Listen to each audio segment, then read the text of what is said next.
Hello, everybody. Margo, Lovett, her business, her voice, her conversation. Allow me a moment to set up this upcoming episode. It was recorded July 2019. Mr. Bennie Randall Jr., you know him from Vercay Radio. He is the reason why that awesome network exists. He interviewed me for Vercay Magazine. That alone was quite thrilling. I thought that we were going to talk about reinvention, probably podcasting, but that conversation took on a life of its own. Come to find out, there were people listening that needed to hear my truth, and the atmosphere was conducive for me to talk about something that happened to me when I was 19 years old, tell the truth about why I actually quit my job in corporate after 26 years, and how is it that I became the queen of reinvention. So this is a very powerful conversation. I wanted to bring it back to you, set it up. If you know of someone who is going through some form of abuse, be sure to forward this to them. Take a listen, share it out. Let me know what you think. Okay. VercayRadio.com, certified #1 digital talk radio station in the world. The power of women. A New York City address is instantly recognizable and impressive to customers and clients. Starting at only $1 a day, nycvirtualoffice.com provides mail forwarding options, including a walk-in location, and receives mail and packages to national and international customers with no setup fees and no contracts. With your Fifth Avenue address, you can incorporate your business, open bank accounts and lines of credit, and gain instant credibility. Call today, 212-726-1000. That's 212-726-1000 or online at nycvirtualoffice.com.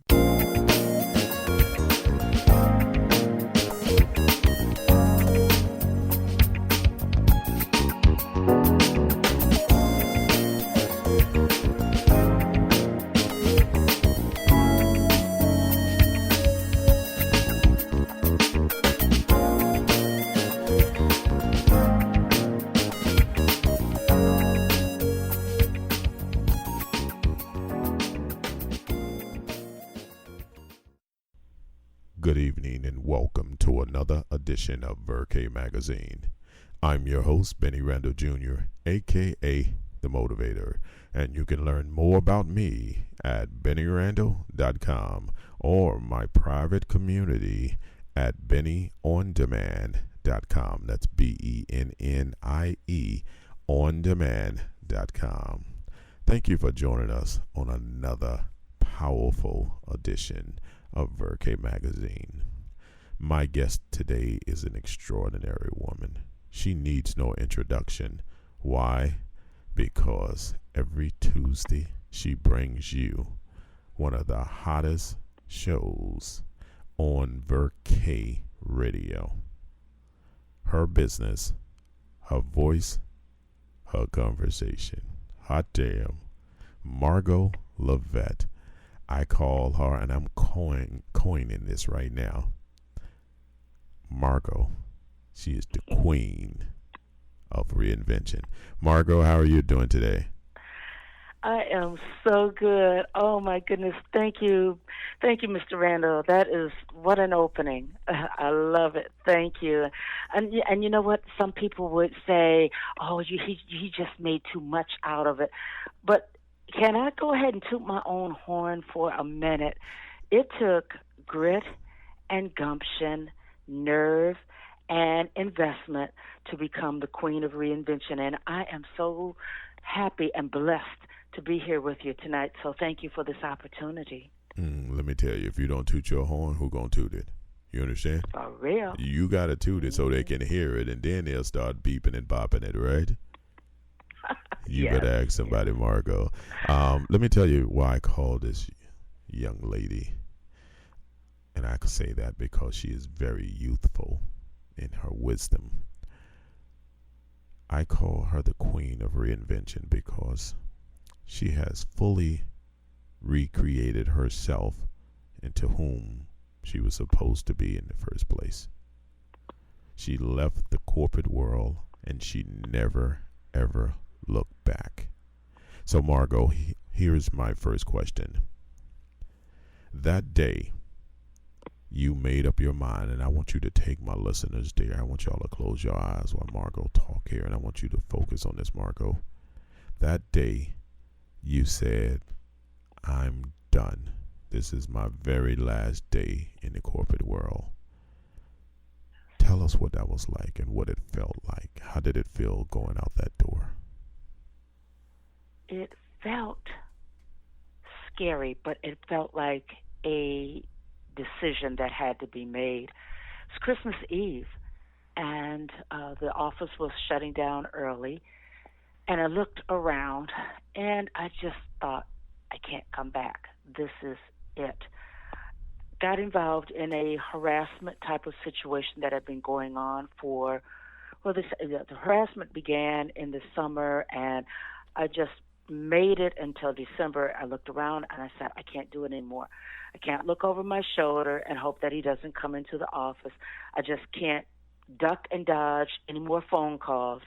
So I looked around and I took my favorite sweater and I just bounced, as they say. And I knew that if I was going to protect my health, and that's mental and physical health, that was the decision that I had to make. And a lot of people say, well, you should have fooled around and let them fire you or something. No, it was my decision to quit.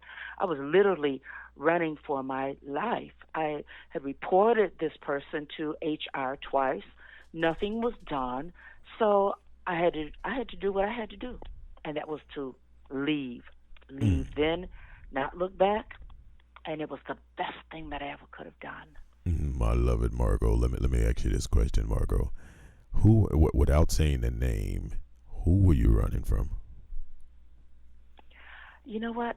And what one capacity of this individual? Like, what was your interaction? Was this your immediate supervisor? Was this your boss? I guess that's what I'm asking without saying the name. From the environment, he was a quasi boss that I was running from. But this thing threw me so. When it happened initially, it threw me into a place where I remembered something that happened to me when I was 19 years old.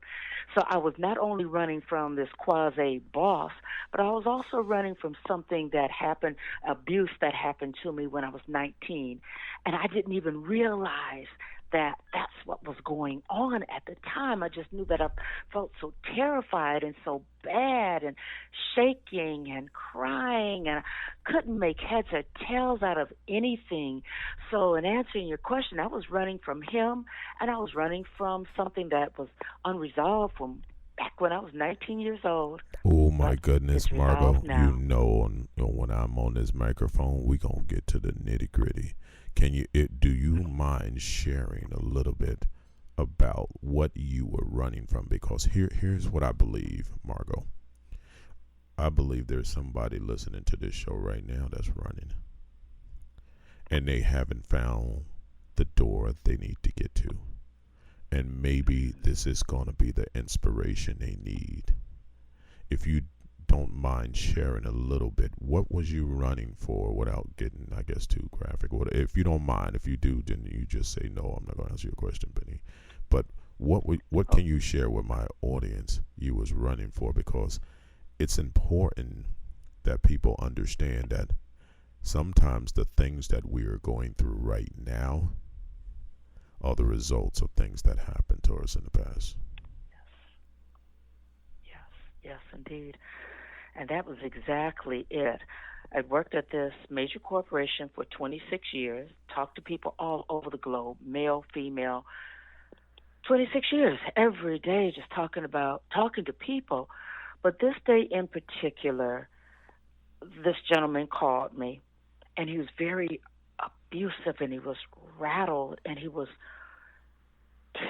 he reminded me of the conversation when I was 19. And all I could hear was that tone and the abuse. And my body remembered because it started shaking while we were on the line. And when I was 19, I was in a very abusive relationship, boyfriend.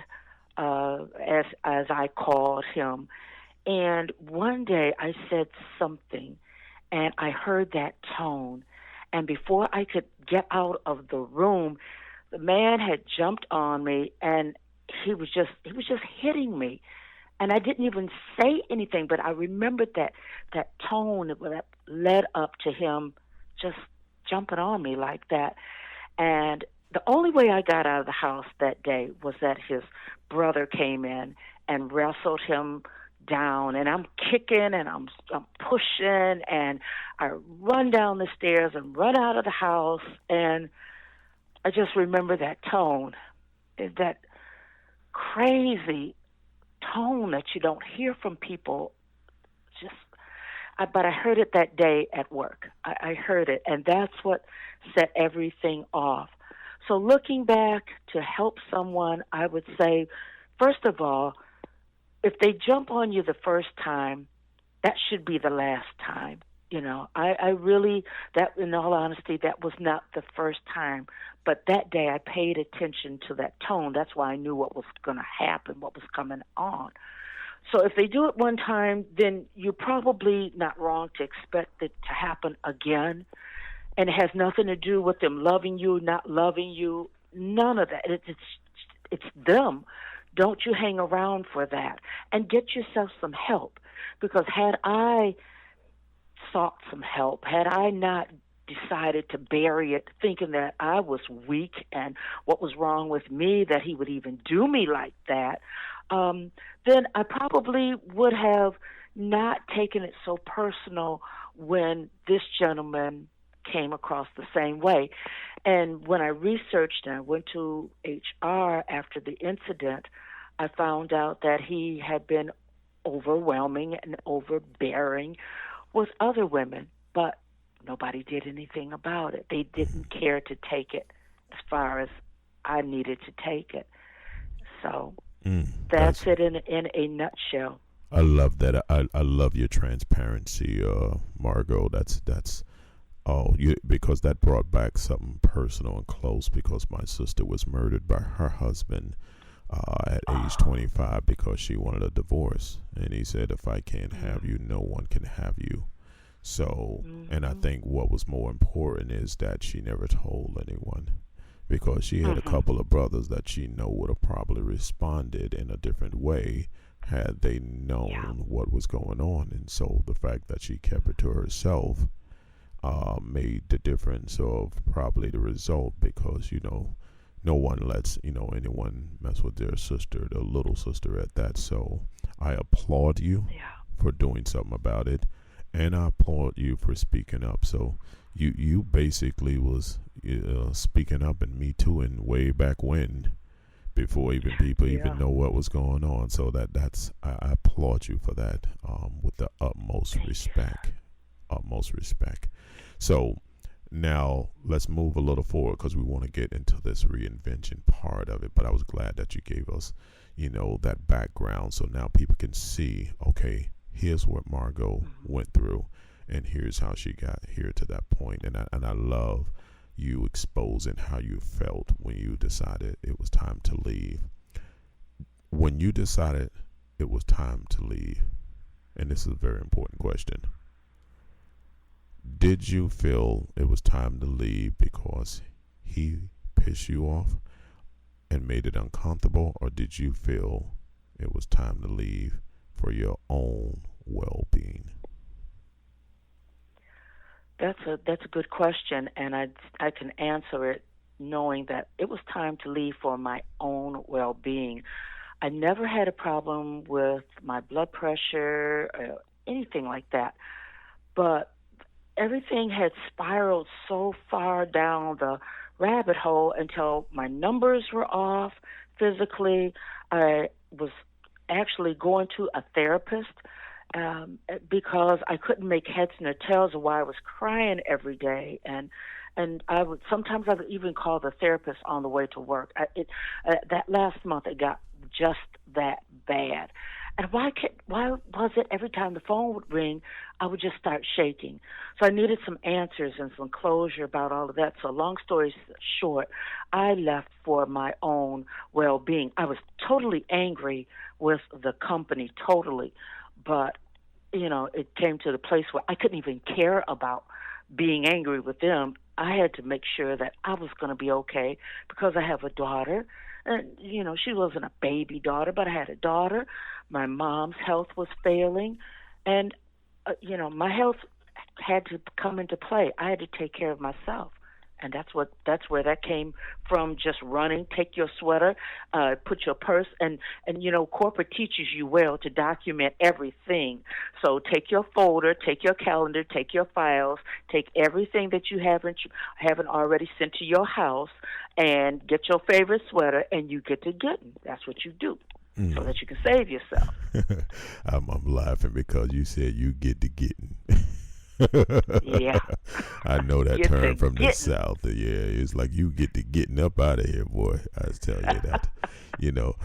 Margo, I'm so glad that was your answer, because I think, and the reason why I asked that, because I think a lot of times people get up and move for the wrong reason. They don't move for themselves, they move for everybody else. And then I often wonder, if you're only moving for the other people, when do you move for yourself? And I'm so glad that your answer was your own well-being, because here's what I do know. Without peace of mind, nothing else matters, Margo. Do you agree? Yes. Without peace peace of in your mind, life, you can't sleep, you can't eat, you can't function, you can't move forward. Without peace of mind, you are paralyzed and you are no good to anyone. That's what I found out. You better preach that, girl. You better preach that thing right here, right now. Y'all, amen. Y'all send something in for Pastor Margo up in this piece. Okay. I'm just messing with you, Margo. But people don't realize the beauty of peace and the beauty of enjoying yourself, and the beauty of you finding who you are. So, Margo, let's fast forward now and let's walk into the light a little bit. When did you know it was time to rediscover and reconnect with your voice? Margo Lovett, her business, her voice. Oh, it's just. Well, it's I tell you incredible. what. After I got to getting up out of that place, it took about a year to go ahead and restore my health, mentally and physically. And I live in Southern California, so I had access to some of these game shows that I always wanted to go to. So my girlfriend and I, we did a lot of game show hopping, and we discovered new wine. And, I just decided I am just going to live. I was going to follow what the therapist told me was really going to get me out of this funk, and just, you're away now. You're free. You're okay. He can't hurt you anymore. Do you know, Mr. Randall, there were times when I would look up and down the street looking for his car. I mean, this thing had me just cuckoo. It was just crazy. So it took about a year to get out of all of that and get my numbers right, my blood pressure down, and they even had me on some depression medicine. It was just oh my God, it was unbelievable. But about a year, I started looking at this business plan that I had on my bookshelf, and it was all about podcasting, which was something that I'd done, terrestrial radio, podcasting. That was a hobby. It's what got me through working corporate. And I quit all of that, but people always told me I have a good voice, and I love to talk. I'm always curious, super, super curious. So I looked at the binder, and I thought, wow, why not? Why not give it a try? Hadn't recorded a show in about a year and a half. Wasn't sure about the mic. Wasn't sure about anything. But I felt that hunger coming back, and that old thing of, oh yeah, why don't you try this? And that after about a year, I started feeling like myself again. And I want to do this. And yeah, why not? And I prayed. I'm a Christian, and I prayed and said, well, if I do this, if I do get a podcast going, what is the name? What are we going to name it? And I kid you not, because I was dead serious about starting this. And I've been thinking and praying and going to bed thinking about it a couple of nights. I literally had to jump out of my bed because her business, her voice, her conversation, I heard it in my head. And I learned as a writer, you always keep a pad and pencil next to your bed. But I literally had to jump out of my bed and write it down because I knew that's what's new. That's the new thing. That's what's me. That's where I'm going. That's where I'm headed. That's Margo Lovett. And the rest is history. I love it. I love it. I love it. I want to pivot back for a second, though, before we move forward, because you're right. We need your conversation, and I listen to your show every week faithfully. Okay, so every week. Here's what I want to ask you, and about this. A lot of times, people, and I'm gonna just say it. People that look like me and you, we won't go get therapy. We won't go get help. Yeah. We won't. For somehow we see it as something. I don't know why. Maybe you can enlighten. But what made you actually go get therapy, and what did it do for you, and how can you encourage maybe some people out there, because there's something about talking about what you're going through that can help you get through it. And a lot of times I'm not going to pay money to talk to somebody about that. I'm not going to pay money for this, and et cetera, et cetera. Tell my listeners how important it was to have a therapist. I couldn't figure anything out anymore. That thing had thrown me. And all I could think of, 26 years, and you talk to people all over the globe every day, men and women. What was it about this conversation, and my first thought was, why can't you shake this? I understood it was his tone and all of that came with it, but why couldn't I shake it this time? And I come to the conclusion I wasn't supposed to. I had to face what happened to me way back then, talk about it, and take away the bears and the owls and the things that trouble you at night about these things, the shame of letting a man jump on you, and then you let it happen more than one time. I mean, were you desperate to have a boyfriend? All of that stuff that I had covered over for so many years. And then my own self-esteem. What happened to my own self-esteem that I would let that happen? And I had to understand what was going on with me. I had to. Here I am, a grown woman, and this thing has thrown me for a loop like this. I had to get to the bottom of it, and I couldn't figure it out. My sister had already passed. She was my best friend. I would have gone to her, but she was gone. So I had to go to somebody who didn't know me, who wouldn't judge me, and let me just cry and stomp and be mad and just really be transparent and make me be transparent, because when you've been holding stuff that long, you just want to tell the foo-foo, fluff stuff, and you just want to feel a little bit better. You want to feel better, but to tell the foo-foo stuff will make me feel a little bit better, and I'll go along with that. But as she dug and she confided some things in me that happened to her, a family member had done that to her, jumped on her, then I felt like, okay, she can relate to where I'm at. I can tell her a little bit more. We can cry together, and I won't feel stupid. When there's some days when I wanted to leave the office because I was just ashamed. She'd say, well, you can leave or you can stay, and we can get this better. We can make this better.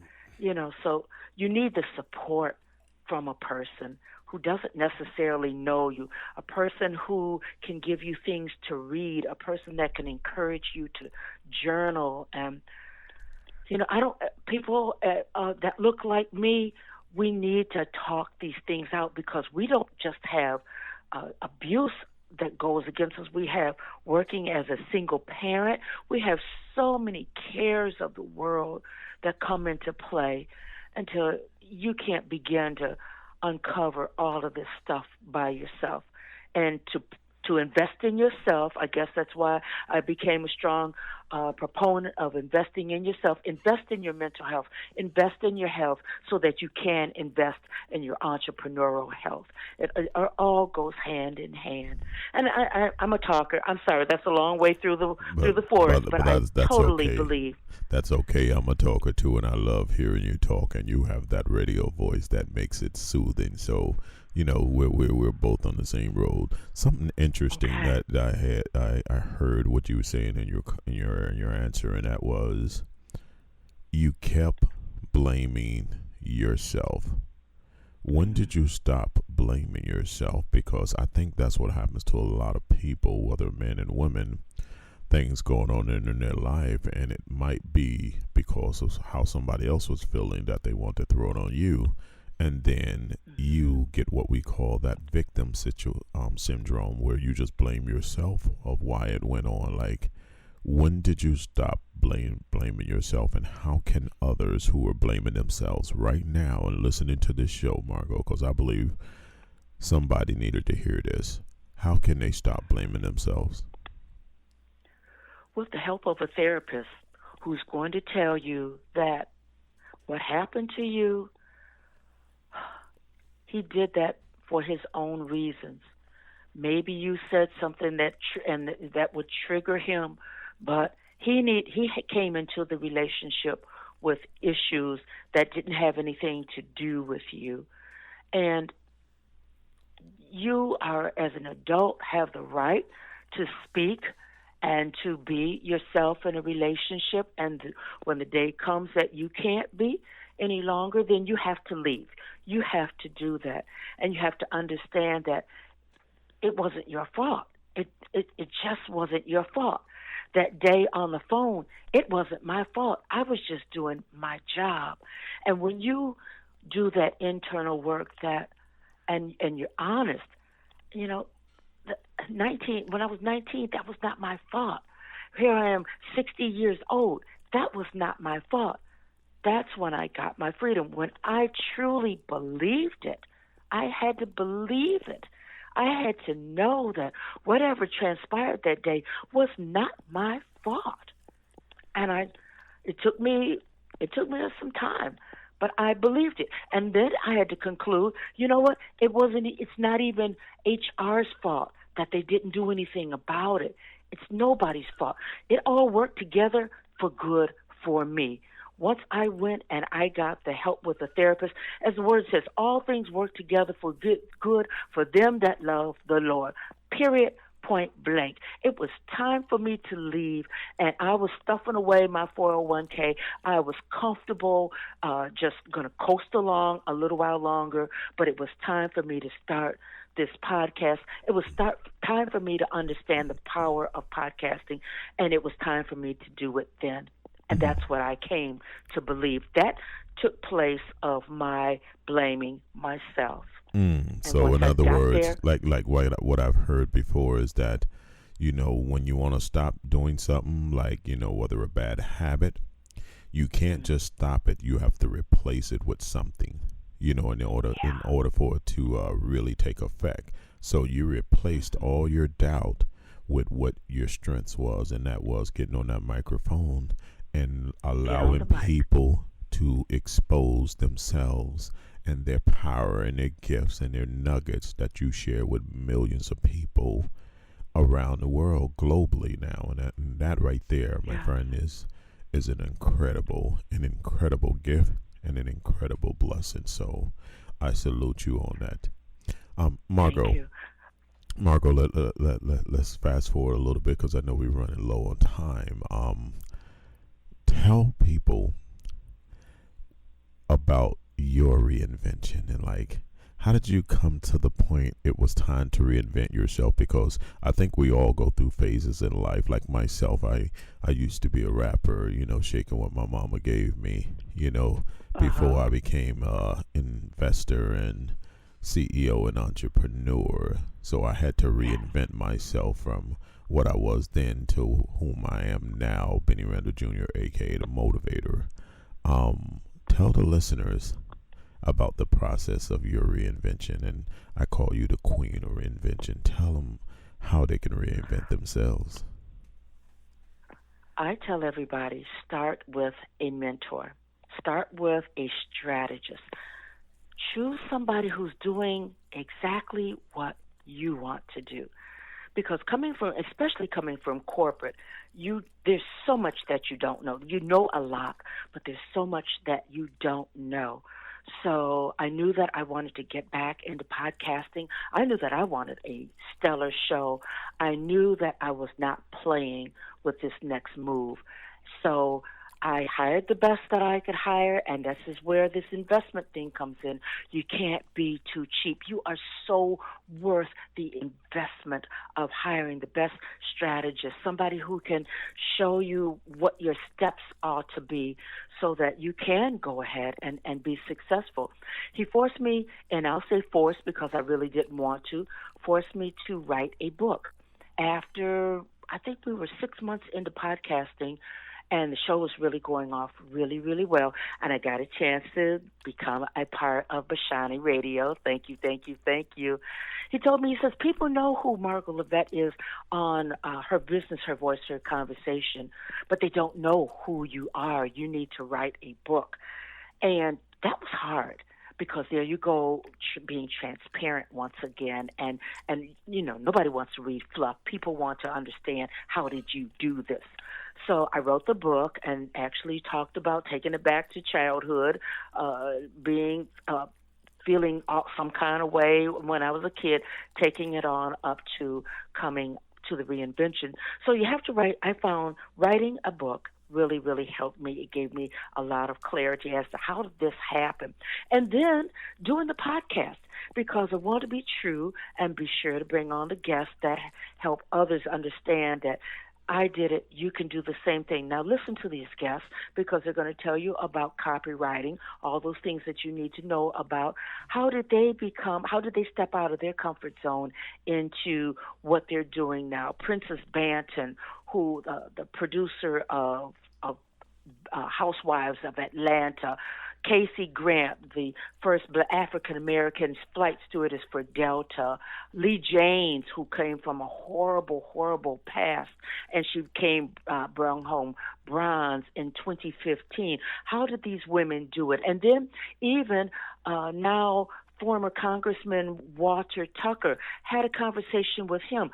What was that like to come up under corruption charges, and you did some time in Lompoc Federal Penitentiary, and here now you're Pastor Walter Tucker III. So I bring on people like that who just reinforce the fact that we reinvented ourselves. You can also. Now reach out to any one of us, and we will help you do the same thing. That's pretty much my story. Can I give you a quote, something that from President Barack Obama that really enlightened me a while ago? Can I share that? Margo, you the queen. Whatever the queen wants, the queen gets. You go ahead, right ahead. President Barack Obama, out of his book, The Gift of Hope, the words of Barack Obama, on April the 7th, 2009, he said, if we don't try, if we don't reach high, then we won't make any progress. And I say that to anybody who's thinking about coming out of corporate. You want to become an author and a podcaster. You want to become an influencer. You want to become a speaker. Whatever you want to do to reinvent yourself, if you don't try, if you don't reach high, because we can always try, but our reach always has to go high. It always has to. Then we won't make any progress. And can I add, we always have to come out of that comfort zone. That's all about reinventing ourselves. That's where it's at. Don't stay comfortable. Margo, God forbid, but I tell you, if you died today, what would you want your legacy to be? That she was bold and she was fearless. And she did it even when she was scared. She did it even when she didn't see the end, when there was so much that she didn't know about podcasting and broadcasting and this thing of being an entrepreneur. But she dared to get into the game, and she dared to stay, and she did it. That's what I want people to remember. And you know what, Margo? You didn't just do it. You did it damn well. You hear me? That's what I absolutely know for a fact. You did the damn thing, as they say. All right. So yes. Margo, for those that are listening and they want to get in contact with you, do you have a way that they can contact you if they're interested in maybe trying to find out how to reinvent themselves? Because I resort back to what you said earlier in the conversation, that is, get with somebody who's doing what you want to do. So for those who want to reinvent themselves, how do they get with you? Okay. I am so happy to say that I'm getting a brand new website built, so they can go to Margo at www.margolovett.com. Reach me right now. If it's okay, I'd like to give everybody a tool, a marketing tool, and that through that they can reach me also. It's a podcast marketing tool, and it's all about how it helps you through this. You'll find me, and we'll have a conversation about how you can reinvent yourself. And if that reinvention thing takes you to become an author, a podcaster, an entrepreneur, then you're going to want this podcast marketing tool. And it's simply text reinvention, REINVENTION, at 42828. It's a podcast marketing tool. Text reinvention at 42828. My website is margolovett.com. Wow, that is very powerful. So let me ask you this, Margo.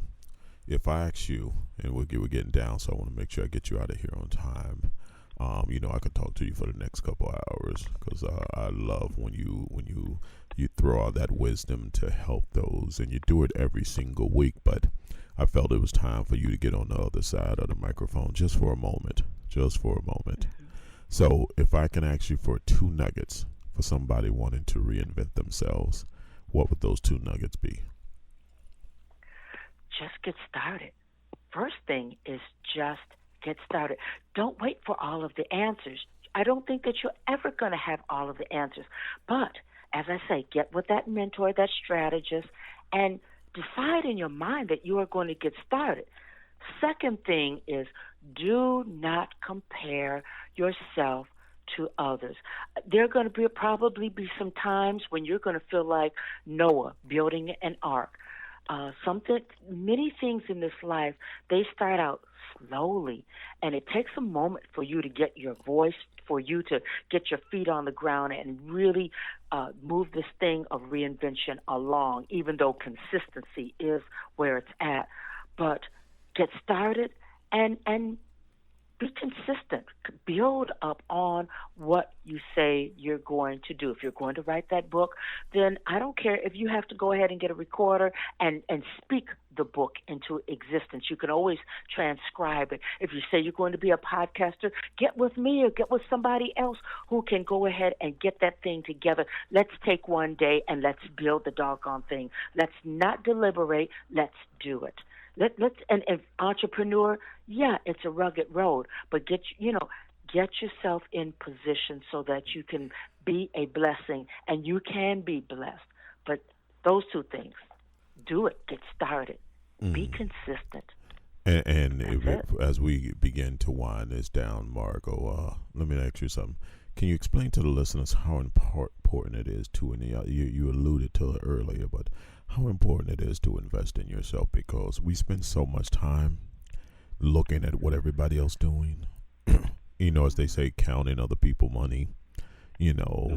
Social media gives you a peek into people's lives or whatever lives they want to show you.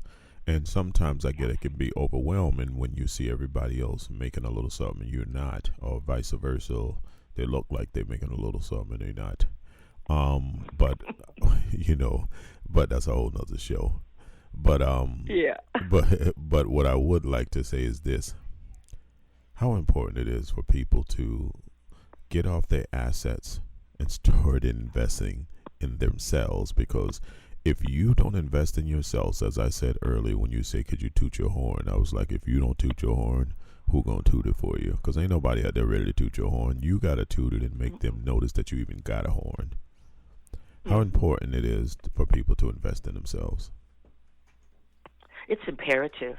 If you, as a matter of fact, Dr. Tanya Lowell was on the show, and she gave me a startling statistic. She said that 3% of people in business invest in themselves, and I was appalled because you know what, Brother Benny, if you don't invest in yourself, how dare you think that somebody ought to invest in what you're doing? You're shortchanging people if you don't invest in yourself, and especially when you're starting out, because you don't know what you don't know. Don't fake the funk you don't know. So you're wasting a lot of time and you're wasting money, and it doesn't have to be. Find that person of integrity. Find that person that you can connect with and do that. Don't be so cheap. You're not going to save that money. It's going to burn up in your hands because you're not going to be able to advance as quickly as you should, as quickly as you want to, because you don't know what you don't know. You haven't been down that road before. There are those who have. There's some things they can tell you to do. Some things they'll say, honey, don't you do that. That's a waste of time. Or they'll just point blank say, you're not ready for that. So you need those conversations. If a person doesn't invest in themselves, I'm looking at them real funny, And as a matter of fact, before they come on the show, I'm asking who have they, what was the last class that they took or something like that. I'm just kind of probing around because I want to know that you're legit. I really do. Because when you invest in yourself, you never stop learning. No matter how successful I have become, I've never stopped investing in myself. Thousands and thousands and thousands of dollars investing in my knowledge and everything I want to do, because what I've learned is that you are your very first investment, but you're the most important investment, because you can't even begin to know how to invest in others and other things, and still you know how to invest in yourself and your empire. And I keep telling people, if you want to help people, you can't do it broke. You understand? You can't be starving trying to help other people. No. You know what I mean? Because that food you're giving away going to start looking good at one moment. You're going to be like, hold up, why am I giving away all of this food right here? You know what I mean? So you can't be starving. So it's better to be on the other end to be able to help somebody, cross over, as Tyler Perry recently said in his speech on BET, helping people cross over. And that's what I do here with Vashani and Vercay Network, is helping people cross over to their message, helping people get to their end. Margo, I think every week you come on, you're helping somebody cross over. You're helping somebody expand. You're helping somebody open their mind. All right. And in our final words, because I know you got to go, I'll be pushing you to the last minute. What is your final words? My final word is a quote that I heard, I think, a year and a half ago, and I did some digging because I wanted to find out who's the author of it, and I found a couple of different things, so I really never got to the bottom of who's the author of the quote. But I did not come this far to come this far, and that's my final thought. And it's all about just gotta keep moving. Keep making it happen. I love the conversations that I have with you. You are an amazing man. You really are a straight shooter, amazing. And I didn't come this far to come this far. So everybody has to listen to somebody. Everybody has to listen to somebody that they like, know, and trust, So, and make up in your mind, you didn't come this far to come this far. So let's do the doggone thing. Margo, you got about 3 minutes left. One more time, how people can reach out to you if they want to get your help in their reinvention process. Text reinvention at 42828, and I will get your name and we'll connect that way. And I'll also give you my podcast marketing tool. It's something that I've put together for you, and it will all boil down to the reinvention process. My book is going to be up on my website, which is under construction right now, margolovett.com. I'll even go ahead and give out my office number. I have no problem because I'm quite a talker, and if you're bold enough to go ahead and call me and say, hey, I want some information about reinventing myself, I'm bold enough to give you some information. We'll have a conversation. All right. Hold on, Margaret. You sure you want to give out your number to people? Okay, no. You're right. You sure you want to give out your number over these airways? I want to, but I hear you. I want to because the world is so full of different kinds of people. All right. Well, the platform is yours. Go ahead, if you may. Go ahead. Nah, let me reach people through podcast marketing tool. Text reinvention at 42828. Let's start there. And next week, my website should be up, www.margolovett.com. That should be sufficient. Margo, like always, I know you gotta go. We got less than 60 seconds. I just want to say I love you, and you can't do a damn thing about it. Thank you for being here on Vercay Magazine. Oh, thank you. Thank you for all that you do. Thank you how you bring talk alive to people on a platform that we really were suffering to have access to. And the shows that are on Bashani and Vercay, they are amazing. They are heartfelt. So I could go on and on and on, not just because my show is there, but the quality of the content that you allow us to bring is totally amazing. And so it comes from an amazing person. Thank you so very much, sir. And thank you for this opportunity. God bless, Margo. I know you got to run, so you can go ahead and thank you for being here. I appreciate you. All right. Bye-bye now. Bye-bye. Ladies and gentlemen, I want to leave you with this. Margo Lovett, her business, her voice, her conversation. She knew when it was time to reinvent herself, and she had zero fear when she did it. She did what she needed to do, and as you heard in this conversation, she did it for herself, not for anyone else. She did it because it was necessary for her to do it, to change her life, to get out of that corporate merry-go-round, and to live the life that she felt was necessary for her to live. And ladies and gentlemen, that creates an amazing life. Margo Lovett, we salute you right here on Vercay Magazine. Thank you for being here, ladies and gentlemen. We'll be back next month with another powerful cover issue of Vercay Magazine. You can learn more about us at BennieRandall.com or Bashani.tv. All right? Until next time, I love you. And you can't do a damn thing about it. Good night.